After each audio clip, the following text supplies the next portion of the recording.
free Wi-Fi in this cab. Vietnam is so cool.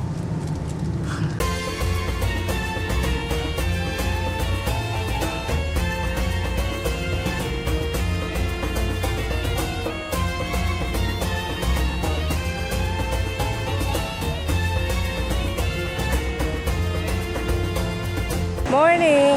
So today is, what day is it today? Today's Tuesday, the day after Lunar New Year. We are off to Phu Quoc Island, which is the resort island of Vietnam. Really excited to lay on the beach, getting our tan on, finishing our diving certificate. And though I'm really happy to be leaving to an island, I'm really sad because that means it's the last part of our trip. And in 1 week we'll be back home in negative 24-degree weather. That ain't cool. But for now, let's enjoy the last week to the fullest.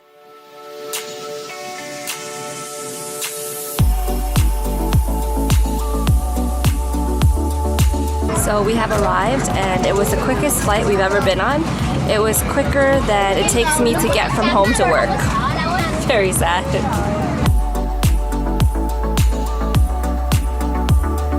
Shortly after we landed, we rented a motorbike that cost us only $8 per day. It was such a deal.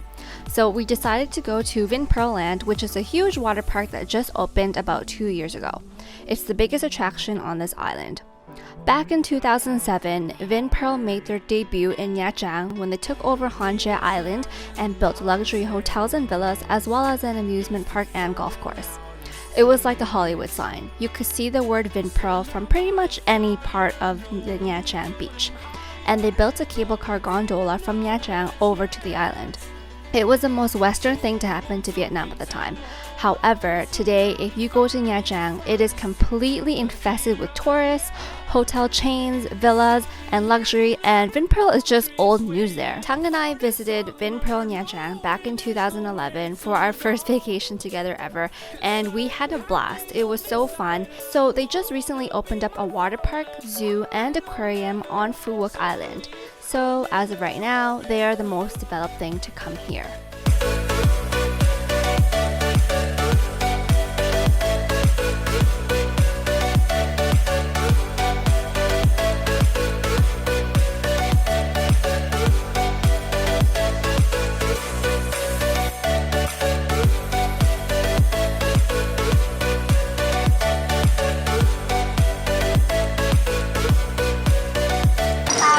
We just stopped at the night market in Phu Quoc here, and it's pretty poppin' today on this Wednesday. Check out this fresh seafood here. Oh my goodness.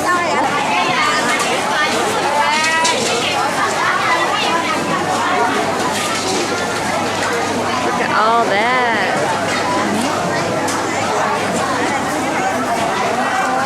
Got some dried seafood here.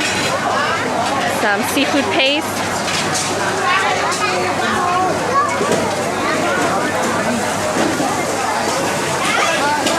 Clams on the grill. Yo, it's so packed. More seafood here.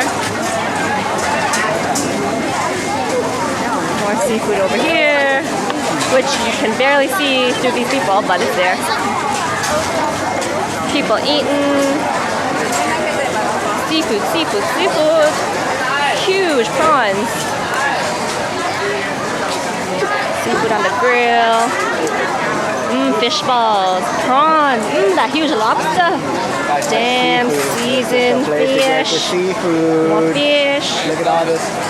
Clams. Clams, clams, clams. Look at all these fishes and clams. It's fish. It's fish, not fishes. Look at all these fishies and clams.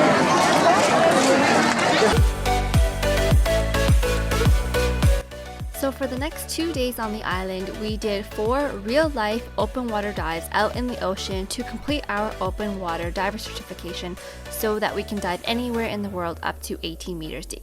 For the first day, the boat took us out to the northern islands where the visibility was amazing. We saw so many fish and beautiful corals, but unfortunately, I didn't bring my camera along because I didn't want to be that annoying girl who cared more about recording stuff than passing her underwater tests. But after the first day, I realized that it was a super lax environment and I definitely could have brought my camera along while being tested. So on the second day, the boat took us to the southern islands, which were 3 hours away. But tell me how on the second day, when I had my camera with me, the underwater current was so strong it was like a blizzard down there.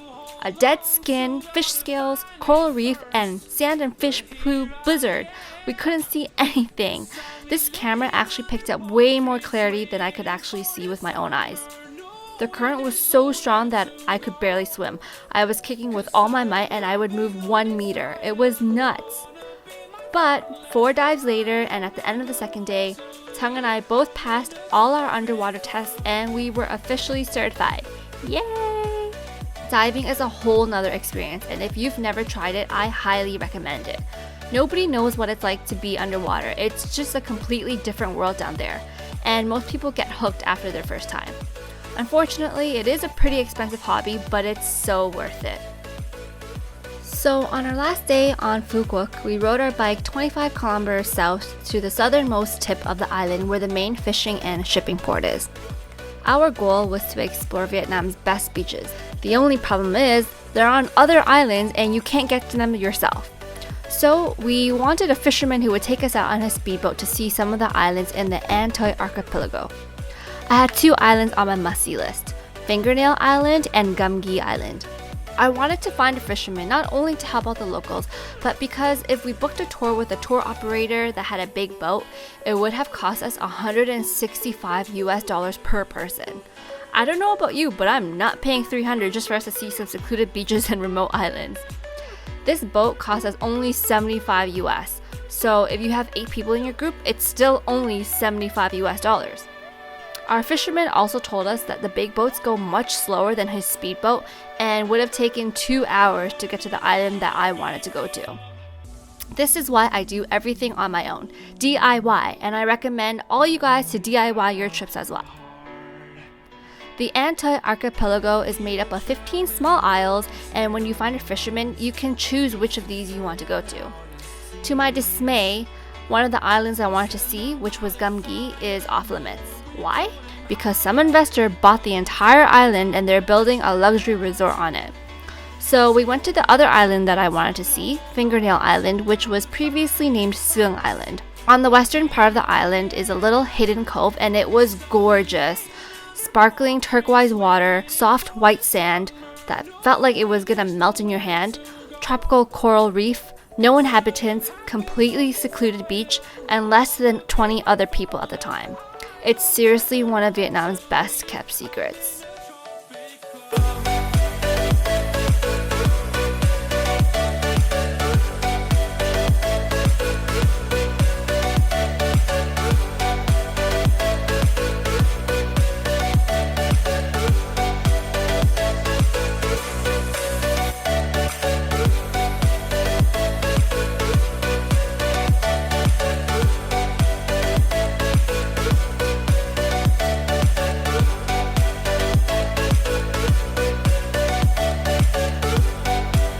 After spending an hour swimming, snorkeling, and sunbathing here, our fisherman took us to the largest of the archipelago, Pineapple Island, where a few thousand people live. He told us that some investors also came in and are touristing it up.